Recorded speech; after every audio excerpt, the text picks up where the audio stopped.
오늘은 하나님과 함께하는 선교사 바울에 대해서 우리 같이 생각해 보자 합니다. 에스겔서에 보면은 에스겔이 환상을 보게 되죠. 성전 문지방에서 이제 물이 흘러내려와서 땅을 적시고 발목이 적실 만큼 물이 차고 무릎을 적실 만큼 물이 차고 허리에 물이 적실 만큼 나중에는 사람이 건너지 못할 강처럼 그렇게 물이 흘러나가는 모습을 환상 중에 보게 되는 것을 보았습니다. 그리고는 그 흘러나가는 물들이 땅에 적셔지면서 죽은 것들을 다시 소성시키는 일을 시작합니다. 그것이 한 번만 그런 것이 아니라 그 물이 닿는 곳에는 영원토록 메마르지 아니하는 그런 다시 사는 그런 능력이 그곳에 나타나는 것이었습니다. 상징적으로 보면 이것은 죽음의 자리에 있던 자들이 영생의 자리를 나가게 되고 정말 하나님께서 자기 백성들을 회복하시고 치유하시고 영생을 주시고 다시 살리신다라고 하는, 그것도 영원히 살리신다라고 하는 약속을 주시는 말씀이 있는 것입니다. 오늘 우리에게 적용해 보자면은 이 에스겔서의 말씀 환상을 볼 때에 우리가 누구나 다 할 것 없이 죄인이었고 영원한 죽음에서부터 예수 그리스도 안에서 생명의 성령으로 말미암아 우리가 참된 생명을 얻고 자유함을 얻고 해방함을 얻게 되었다라고 하는 의미를 우리에게 적용해 볼 수가 있습니다. 저나 여러분들이 새로운 삶을 얻고 새 생명을 얻어 하루하루를 신선하게 살아가는 이유가 바로 참된 생수 되신 예수 그리스도 때문이라고 믿습니다. 그분이 흘러 들어가는 곳에는요 다시 사는 역사가 일어나는 거예요. 예수 만난 사람은요 죽을 것 같은 위기 속에서도 다시 사는 역사가 있기 때문인 것 같습니다. 존 맥스웰이라고 하는 분이 계십니다. 지난주 책을 쭉 한번 읽어보면서 참 뉴욕타임즈에서 이 미국에서 그 리더십의 그 대가라고 이렇게 6년 연속 뽑힌 사람이 존 맥스웰입니다. 그만큼 이 사람은 강연을 굉장히 잘했고요. 또 작가였어요. 그리고 목사였고요. 참 이분이 이런 시대를 내다보면서 이런 말을 했습니다. 이 시대가 불확실한 시대이기 때문에 이런 시대 속에 오히려 우리들이 두려워하지 말고 평안하게 여기고 또 지속적으로 방향을 잘 정해서 나가고 융통성 있게 행동하고 초점을 잡고 불확실한 것들을 조절해 가라고 조정해 가라고 이렇게 얘기했습니다. 그렇게 하려면은 물같이 되어야 된다라고 했습니다. 물같이. 물이라고 하는 것은 그분의 얘기는 그렇습니다. 5가지로 딱 얘기했는데 물이라고 하는 것은 길을 찾으면은 그곳으로 흘러 들어간다는 거예요. 물이라고 하는 것은 환경에 맞추어서 변한다는 것입니다. 물이라고 하는 것은 움직이는 물이 있는데 움직이는 물은 그 힘이 굉장히 강하다는 거예요. 넷째는 물은 사물 주위로 흘러가지만 동시에 사물을 움직이기 시작한다는 거예요. 그리고 마지막 5번째는 물은 시간이 흐르면은 견고한 바위도 깎아낸다라고 얘기했습니다. 그래서 물이라고 하는 것은 굉장히 이 흐르는 힘이 있고요. 막 스며들잖아요. 그리고 땅 속에 그리고 그걸 다시 살려내고 말이죠. 바울은 마치 물처럼 사역을 했던 것을 볼 수가 있었습니다. 그가 복음을 들고 가는 어느 땅이라도 정말로 복음이 쫙 착착 스며들게 만들어서 결코 그 땅을 지나갈 때에 복음 없이 가진 않았어요. 누구를 만나도 어느 땅에 가더라도 복음을 탁 심어 놓으니까 거기서 막 복음이 스며드니까는 복음이 역사하는 거예요. 복음이 역사하는 거예요. 그래서 참 평안의 복음들을 들고 나가서 막 증거하니까 하나님의 구원의 역사들이 말이죠, 일어나기 시작하는 것이었습니다. 그 이유가 뭘까요? 그것은 그의 복음의 열정도 있었지만은 실상은 그 복음의 열정을 주신 분이 누구요? 하나님이요. 이방 땅을 향하여서 나가서 복음의 열정을 가지고서 복음을 전하라고 하신 분도 하나님이셨습니다. 그래서 그곳에 가서 복음을 증거했던 이유는 바로 이 복음의 근원이 되시고 우리 인생의 동기가 되시고 또 꿈과 이상이 되시고 현실 극복과 그 근원이 되시는 하나님께로부터 이 복음과 전도가 시작됐기 때문이었습니다. 그래서 지치진 않아요. 하나님이 주신 힘이기 때문에, 하나님이 주신 복음이기 때문에 결코 실망하지 않아요.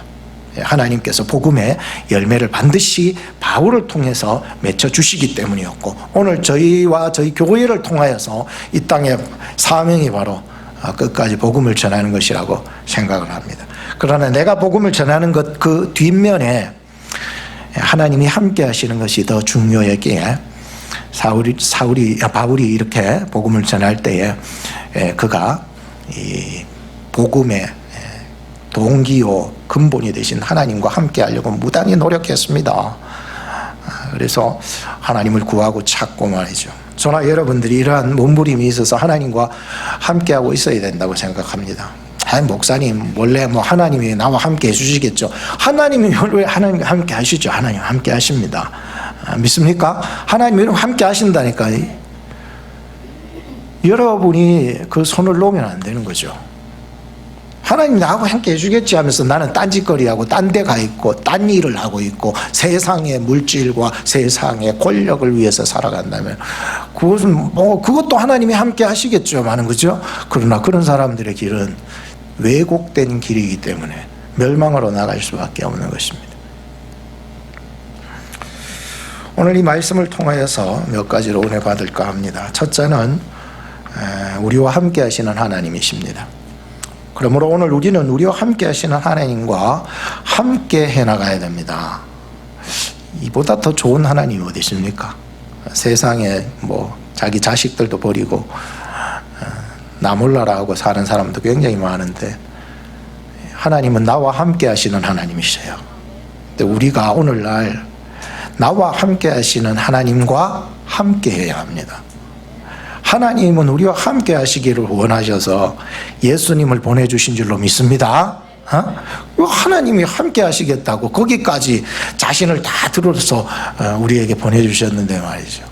우리는 나 몰라라고 그러고 하나님 함께 해주시겠지 하고 나는 내 뜻대로 살아나간다면 그것은 신앙에서 벗어나는 길이기 때문인 것입니다. 그래서 첫 번째로는 오늘 우리는 우리와 함께 하시는 하나님과 함께 해야 된다고 말씀드리고 싶습니다. 하나님과 함께 했던 이 바울은 하나님과 늘 함께하고 있었습니다. 불확실한 이 상황 속에서 오늘 본문을 보십시오. 얼마나 죽을지 살지도 모르는 이런 상황 속에서 말이죠. 배 타고 오기 전에도 말이죠. 이 여행은 잠시 보류해야 될 거다. 이렇게 얘기를 했었잖아요. 그런데 선장과 선주들은 바울의 말을 믿지 아니하고 백부장은 바울의 말을 믿지 아니하고 말이죠. 선장의 말만 믿고 말이죠. 그래도 가자 하고 억지로 끌고 갔잖아요. 이게 억지로 간 거 아닙니까? 그때 시기상으로도 굉장히 안 좋은 시기 아닙니까? 그죠? 바람 불고 폭풍이 있는 그러한 계절 아닙니까? 그런 계절에 멈춰야 된다고 예견을 한 거예요. 예견을 무시하고 그렇게 억지로 태워가지고 그렇게 가게 된 거 아니겠습니까? 사람들 생명까지 이렇게 위협받을 일이었는데 말이죠. 그래서 선장의 말만 믿고 이제 억지로 배에 타고 출항을 했어야 했었습니다. 그때에도 하나님은 바울과 함께 해주셨던 거예요. 참 내가 예견이 있어서 가지 마라 그러면 가지 말았어야 되는데, 백부장이나 이런 어떤 선주나 이런 사람들의 강한 억압들이 말이죠, 나를 끌고 나를 내가 원치 않은 곳으로 갈 때가 있어요. 그때도 하나님이 함께 하십니다. 아무리 세상에 그 강압적이고 무시무시한 힘이 나를 이끌고 간다 해도 그 상황 속에서도 하나님이 바울과 함께 하셨다는 거예요. 놀랍지 않아요? 인간적으로 그를 끌고 나갈 때에는 하나님이 안 계신 줄 알았는데 아니거든요. 하나님이 그곳에도 함께 하시더란 말이죠. 그리고 바울도 함께 하시는 하나님과 함께 나가기 시작했습니다. 함께 할 때 사실은 갈등이 있습니다. 그런데 반드시 기억해야 할 게 있습니다.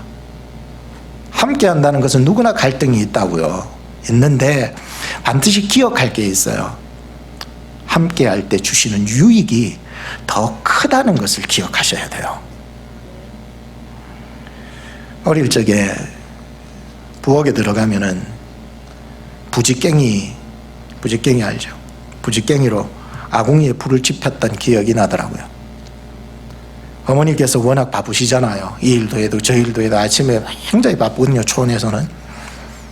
그러니까 계속 앉아서 불만 피울 수 없어서 어린 저에게 부지깽이를 지어주면서 불이 다 타면 밀어 넣으라고. 그래서 부지깽이를 지어요.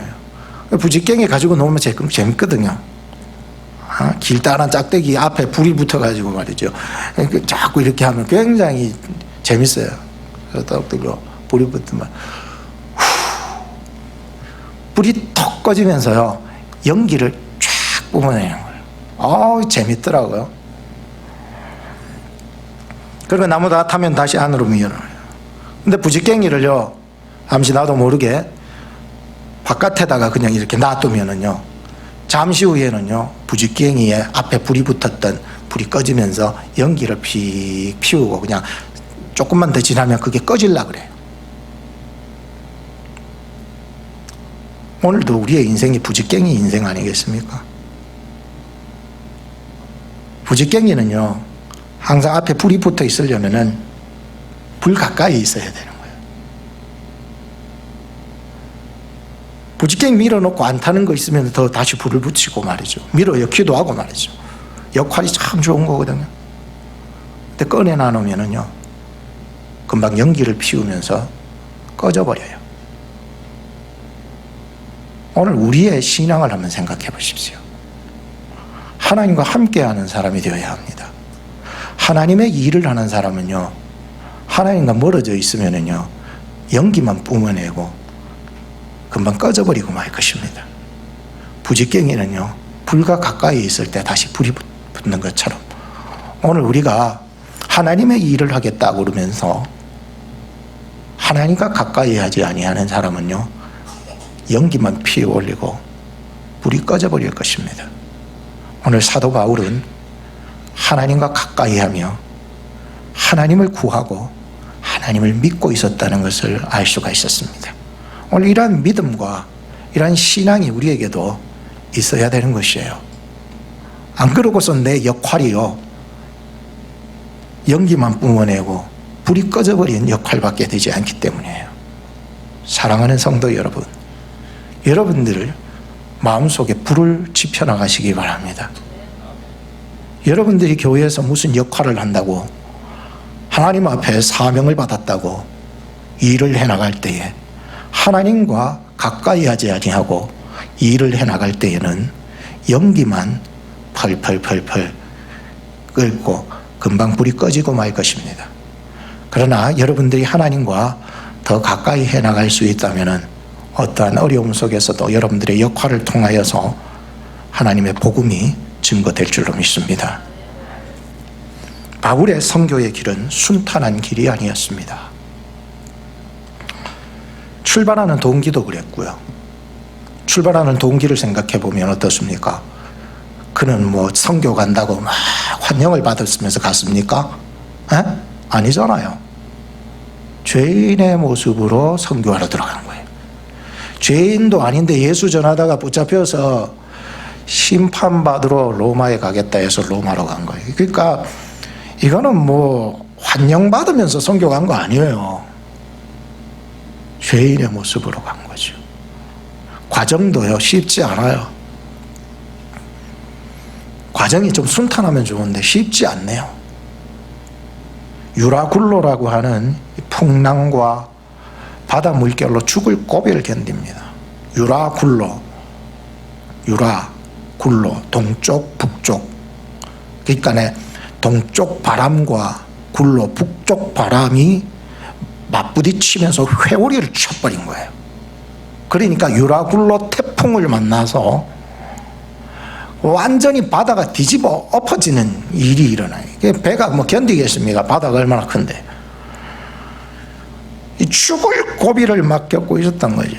뭐 하루 이틀 지나면은 뭐 없어질 줄 알았더니 아니잖아요. 여러분 성경을 잘 아시다시피 몇 날 며칠을 하늘의 해도 별도 보지 못했다고 합니다.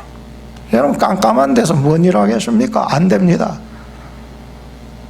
먹을 것도 제대로 없었던지 14일을 굶었다는데 학자들의 얘기는 완전히 굶은 것은 아니다고 보고 있습니다. 먹을 것이 조금 있어서 그걸 연명하면서 겨우 목숨 정도는 연명할 정도로 먹었을 것이라고 보고 있는데, 그만큼 그렇게 14일 동안이나 그렇게 쫄쫄 굶어가면서 견뎌야 했던 과정이었습니다. 그런 고통의 선교 여행 누가 가고 싶겠습니까? 생각해 보십시오. 그런 선교는요, 가고 싶지 않을 거예요. 그런데 사도 바울에게는요, 뭐가 있었냐면은 사명이라는 게 있었어요. 사명에 붙잡힌 사람은요, 환경이 어려워도 갈까 안 갈까 가는 거예요. 그런 어려운 상황 속에서도 사명에 붙잡힌 사람은요, 많은 것을 잃어도 가요. 왜? 하나님이 내게 주신 선교의 사명이기 때문에. 여러분들의 안전자리가 사명의 자리가 되기를 바라요. 여러분들이 살아가는 곳이 사명의 자리가 되기를 바라요. 그러면은요, 내가 잃었던 것에 대해서 허무함이나 뭐 이런 게 하나도 없어요. 왜? 하나님이 다시 위에서 나를 붙잡아 주시는 사명이 딱 붙잡아 주는 거예요. 이거는요, 상황하고는 관계가 있어 없어? 없다 있긴 해요. 이게 하나님이 나를 붙잡아 주시는 뭐라고? 사명이라는 거예요. 사명. 하나님이 나와 함께 하신다는 굳게 믿는 거예요. 혹여 내가 로마에 가지 못한다 할지라도, 혹은 이 배에서 이 풍랑을 만나가 죽는다 할지라도 이 사명은 없어지지 않아요. 주님 앞에 갔을 때 너 나를 위해서 충성하다가 왔나 칭찬이 되는 거죠. 비록 그들이 이런 유라굴로라고 하는 이 태풍으로 굉장한 고통을 당하는데 하나님이 주신 것입니까? 이런 생각해 보세요. 아니, 사도 바울이 예견하기를 지금 때가 아니라서 가면 안 된다고, 우리의 목숨도 위협받게 될 거라고 그렇게 분명히 그 전에, 이 본문 전에 얘기를 했었음에도 불구하고 말이죠, 굳이 인간적인 방법으로 그들을 끌고 나가는 이 선주와 백부장을 볼 때 참 한심하다는 생각은 드네요. 그로 말미암아 찾아온 고통 아닙니까? 하나님이 주신 고통은 아니잖아요. 물론 하나님이 저 사람을 테스트해서 더 성숙시켜 주시기 위해서 주는 태풍이 있어 없어? 있다. 그러나 오늘 본문을 보니까 아무리 봐도 하나님께서 주신 이 풍랑은 아니네요. 자기들이 가지 말아야 될 길을 감으로 말미암아 얻는 고통이었잖아요. 그럼에도 불구하고 하나님이 함께 해 주시고 계셨다는 것이 놀라운 거예요. 사실 인간이라고 하는 것은 잘못할 수 있어요, 없어요? 나는 온전한 사람이 없어요. 그 온전주의자예요. 의로운 사람이에요. 바리새인들이라 그렇게 얘기하겠죠. 나라고 하는 인간은요, 실수할 수 있어요, 없어요? 실수 안 한 사람 손 들어보세요. 없잖아요. 사람이라고 하는 것은 모두가 잘못할 수 있고 실수할 수 있고, 왜? 연약한 존재이고 죄인이기 때문에 그런 거예요. 이게 기본으로 깔려지지 않으면 나는 맨날 첫날 어디로 가든지 그 사람은 의인 노릇만 하는 거예요. 온전주의자가 되는 거예요. 이런 사람은 그리스도의 정신이 없습니다. 한번 따라합시다. 나는 죄인입니다. 나는 연약합니다. 나도 실수할 수 있습니다. 맞으면 아멘. 이게 인정이 되어야 된다니까요.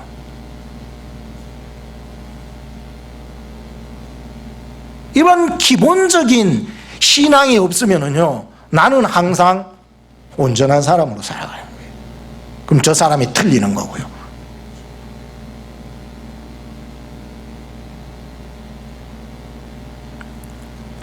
사람이라고 하는 것은 잘못할 수 있어요.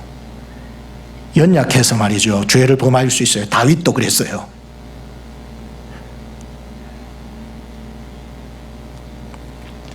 이 길이 지금 인간적인 길이라서 고통을 받는 거예요. 이들이 지금 유라굴로를 맞이한 것은 인간적으로 억지로 그를 태우고 죄인들을 태우고 거기 사람들을 태우고 간 거 아니에요.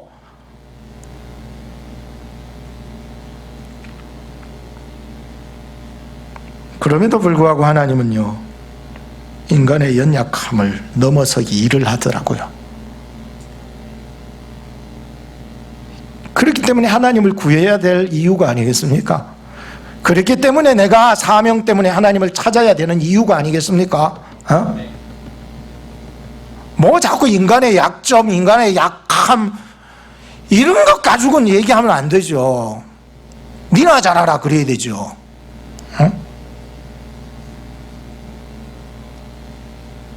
큰 돌이나 모래 알갱이 같은 돌이나 물에 던지면 가라앉아 안 앉아? 왜 큰 돌이나 작은 돌이 물에 가라앉는데 니는 왜 크냐 작으냐고 나눌 수가 없는 거예요. 지금 보세요. 이 실수가 하나님께로부터 나온 것이 아니라 그들의 연약함으로 말미암아 고통받고 있는데 당연히 받아야 된다고 생각드는데 하나님이 바울과 함께 해주시는 거예요. 인간의 실수와 잘못과 연약함을 뛰어넘어서 하나님이 일하고 계시는 거예요. 함께하고 계시는 거예요. 그걸 뛰어넘어서. 왜? 하나님은 전능자시고 그 전능하심으로 우리를 구원하실 자이시기 때문에 하나님을 신뢰하셔야 되죠. 하나님 믿어야죠.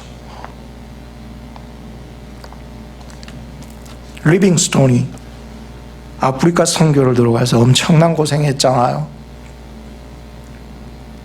맹수한테도 엄청 물렸대요.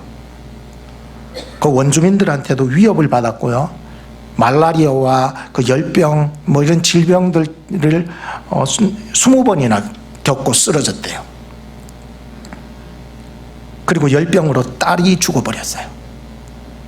그런 어려움 속에서도 그의 선교는 멈추지 않았어요.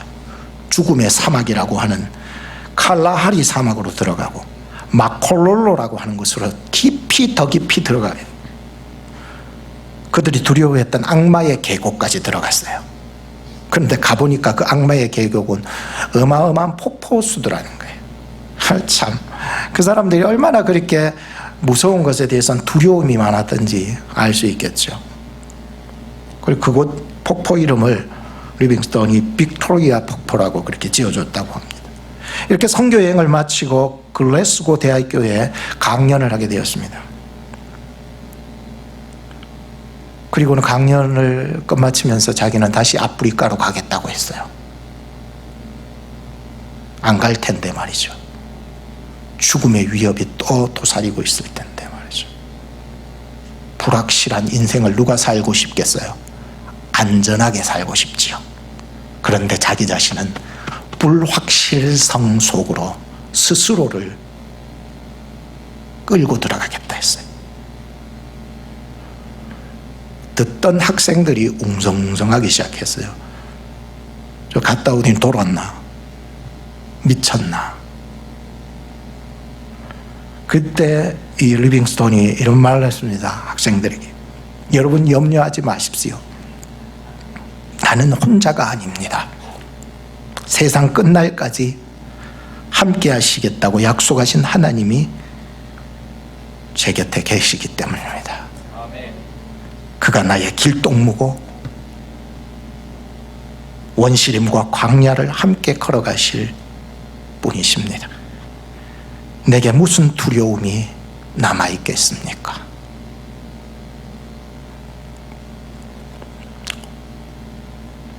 사명이 있는 한 하나님은 그와 끝까지 함께 하십니다. 무슨 사명? 24절에 보니까 로마 황제 가이사 앞에 서야 하겠다. 그러니까 로마 황제 가이사 앞에 서야 하는 사명이 있어요. 주님께서 주신 말씀이고 주님이 주신 사명이 있기 때문에 죽을 수 없어요. 너는 가이사 황제 앞에 서야 하겠다. 사명을 주셔버렸어요. 또 하나의 사명은 하나님께서 너와 함께 행선하는 자를 다 너에게 주셨다. 지금 너와 함께 배에 타고 있는 사람들의 생명을 내 손에 맡겼다고 얘기를 했습니다. 주께서 주신 사명이 끝나기까지는요, 로마 황제 가이사 앞에 나가서 복음을 전하기까지는요 살려주시는 거예요. 내가 함께 타고 있는 이 영혼들이요 다 구원으로 이끌기까지는 하나님이 살려주시겠다고 약속했어요. 그래서 거기에 있는 사람들 한 영혼이라도 죽지 않고 다 살리시기 위해서 내가 너를 살려주겠다고, 함께 해주겠다고.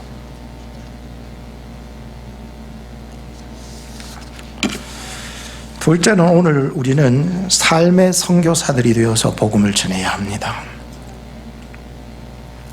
꼭 가야 선교 그런 거 아니잖아요. 그럼에도 사실 우리 교회도 다른 큰 교회들처럼 우리 교회가 직접 어느 기관을 통하지 않고 직접 젊은이들을 끌고 단기 선교를 떠나갈 수 있는 수준에까지 이르렀으면 좋겠다는 꿈은 있어요. 꿈이 없습니까?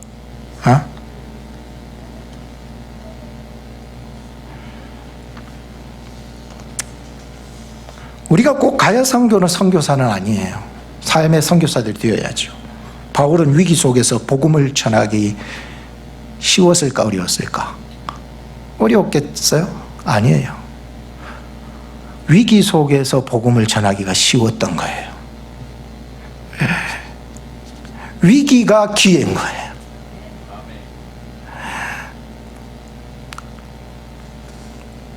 하나님을 믿는 사람들은 위기를 기회로 보기 때문이죠. 왜? 사람들은 두려워하잖아요. 두려울 때 죽겠어요. 두려울 때 복음이 빨리 들어가요. 몸이 아파 죽겠어요. 가서 복음을 전했어요. 돈 없어가 미치겠어요. 그때 복음이 빨리 들어가요. 지금 먹을 거 없어 죽겠어요. 가서 복음을 전해버려요. 복음을 전할 기회는 그때예요.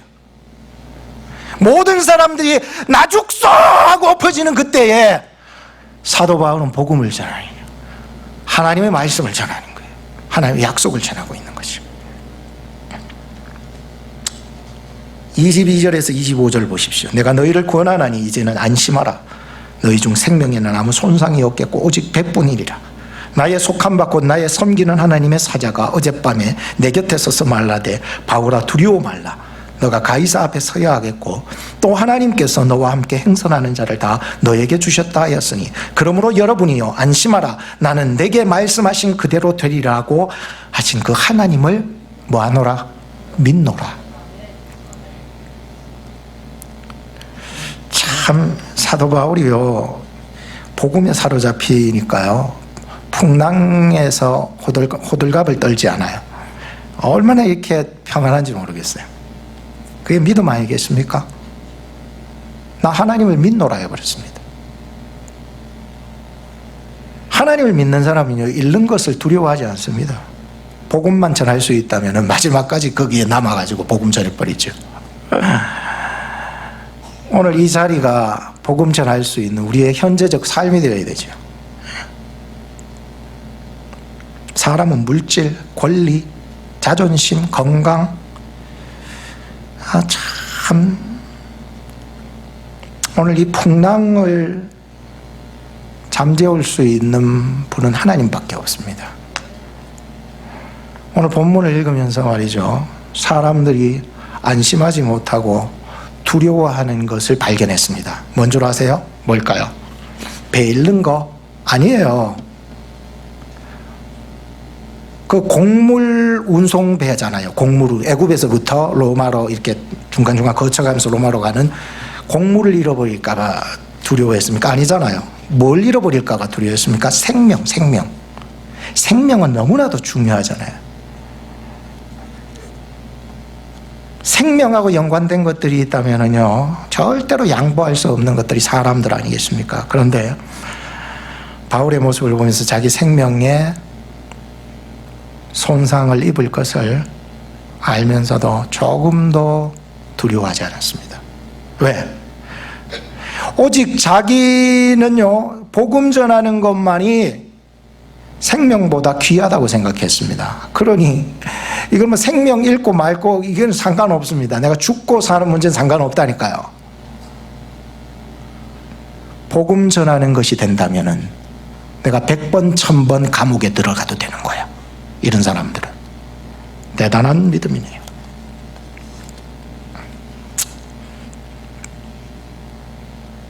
거기 배에 탄 사람이 276명이라고 그러네요. 전부가 모두가 하나님을 경험했습니다. 모두가 하나님이 자기를 구원해 주시는 것을 경험했습니다. 거기에는 백부장도 있었고 군병들도 있었고 거기에는 애굽 사람들도 있었을 거고 로마 사람들도 있었을 거고 선장과 선원들도 있고 바울과 누가와 아리스다고 다 거기에 있었습니다.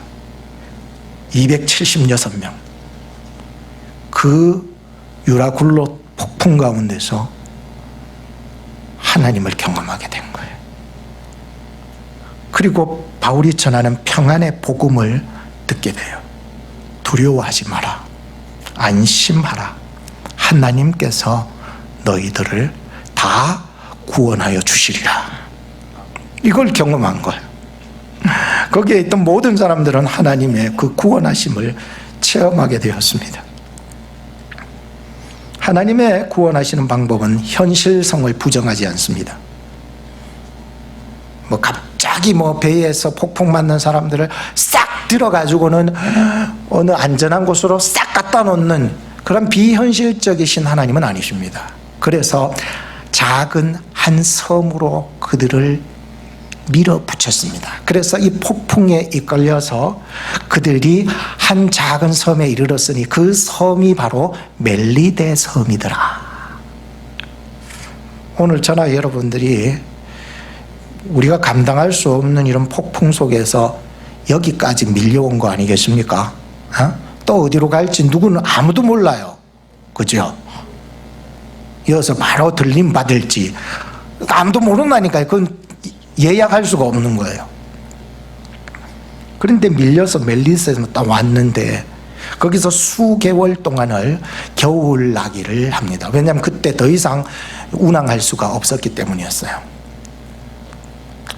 그때 바울이 나뭇가지를 가지고 불 피우는데 나뭇가지 속에 있는 뱀이 나와가지고 손을 확 물어버렸네. 사람들이 토인들이 저거 죽는다고 그렇게 얘기했는데 죽기는커녕 안 죽네. 그래서 사람들이 뭐라고 그래요? 저거 신이다. 저분이 신이다 라고 얘기를 하잖아요. 그러면 거기에 사는 토인들의 추장의 아버지가 열병에 걸려서 죽어갈 때에 사도 바울이 가서 기도하고 안수함으로 낫게 해주었습니다. 그 토인들이 사는 이 멜리데 섬에 구원하시는 하나님을 경험하게 된 거예요. 참. 마지막으로 결론적으로 오늘 우리는 복음의 생태계를 만들고 가야 합니다. 우리 교회가 비록 작지만은 저도 고민 많이 해요. 작은 교회들요 지금 코로나 터지고요 한국이고 미국이고 세계 전국에서 거의 많이 문 닫았어요. 견딜 수가 없었어요. 근데 우리 교회는 참 작지만 강한 교회입니다. 믿습니까? 우리 교회가 참 특징이 있어요. 작지만 강한 교회가 돼요. 그러기 위해서 뭐가 있어야 될까요? 복음이 있어야 돼요. 복음이 능력입니다. 미련한 거 아니에요. 복음이 지혜예요. 복음이 능력을 발휘하는 거예요. 내가 아니고요. 오늘 저나 여러분들이 복음에 살고 복음에 죽을 수 있어야 돼요. 그래야 작은 교회임에도 끝까지 주님 오실 때까지 복음의 사명을 감당할 수 있는 것이지요. 그 사람이 주님 앞에 갔을 때 나는 교회가 작아서요, 나는요 형편이 안 됐어요, 이런 핑계거리가 아니에요. 여러분들의 자리에서 복음의 생태계를 만들어 남겨놓고 가셔야죠. 그게 우리 할 일 아닙니까?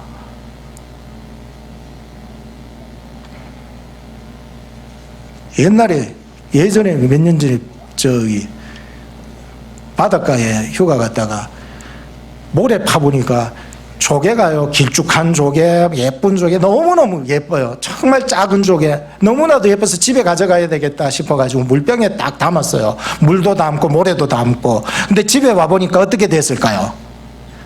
다 죽었어요. 썩은 냄새가 나더라고요. 그래서 버려버렸어요. 그리고 후회했어요. 하나님, 내가 그냥 거기 놔둘 걸, 괜히 생태계만 썩여버렸네. 미역이라는 것도요, 바다 속에 있으면은요 살아 움직여요. 멸치도요 바다 속에 있으면 살아 움직여요. 여러분이 집 뒤뜰에도 잔디도 물이 없으면 금방 죽어요. 근데 물을 주면 살아요. 나무도 풀도 물고기도 다 물이 없으면 말라 죽어요. 사람도 물이 없으면 죽어요. 물이 있으면 살아요. 물이라고 하는 것은 이 생태계를 이루는 힘이 있는 거예요. 살기 위해서라도 말씀을 보셔야죠. 살기 위해서라도 기도하셔야죠. 우리 속에 있는 교만과 욕심과 보복의 이 총뿌리는 내려놓고 예수 그리스도를 닮아서 온유와 겸손과 용서를 베풀어야죠. 예수 그리스도는 이 땅의 찬물이 되십니다. 그리스도께서 들어가시는 곳에는 그리스도의 나라가 이루어지고 그리스도의 정신이 살아나고 그리스도 안에서 치유되고 회복되고 다시 일어나 새 창조를 이루어 나가는 것이죠. 사도 바울을 보면은요 정말 물과 같더라고요.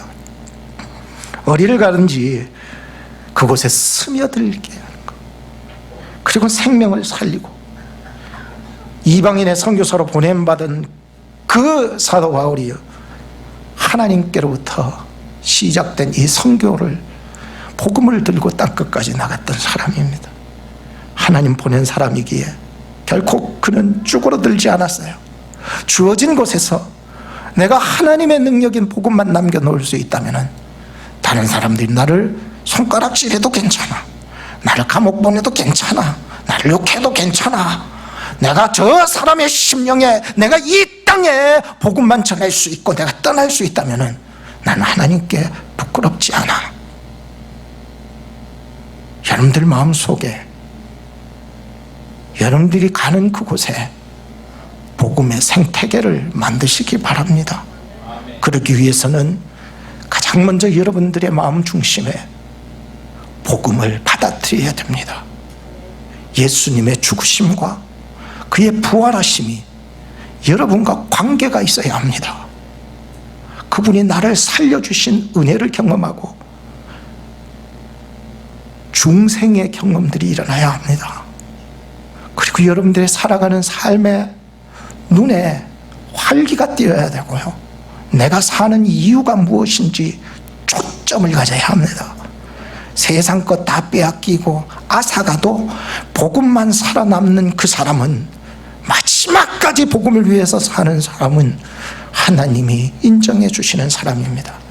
더 나아가서 나만 그렇게 구원받고 생태계를 마음속에 유지하지 마시고 이제 더 나아가서 이제 정말 내가 들어가는 자리 어디라도 거기에서 복음으로 교제해 나가야 합니다. 그리고 복음으로 자기 자식을 낳아야 돼요. 여러분들이 오클라호마 와서 어쨌든지 한 영혼이라도 교회에 데리고 나오려고 그러고 한 영혼이라도 정말로 하나님의 말씀을 가르치려고 노력하셔야 됩니다. 그리고 마지막으로 여러분들의 떠난 자리가 복음의 생태계가 만들어지기를 주님의 이름으로 축복합니다. 기도하겠습니다. 영원히 죽을 수밖에 없던 우리 인생, 그리스도 예수 안에서 구원하여 주신 하나님께 감사와 영광을 올립니다. 바울을 물과 같이 사용하셔서 그가 가는 곳마다 복음이 스며들고 복음을 심고 복음을 남기게 하심을 감사합니다. 오늘 우리 교회도 하나님과 하나님의 말씀과 교회를 가까이 하며 위기를 복음을 전할 그런 귀의 힘을 깨달아 알게 하시고 바울처럼 우리의 삶 속에서 평안의 복음을 전하며 복음의 생태계를 남길 수 있도록 저희들을 인도하여 주시옵소서. 예수님의 이름으로 기도합니다. 아멘.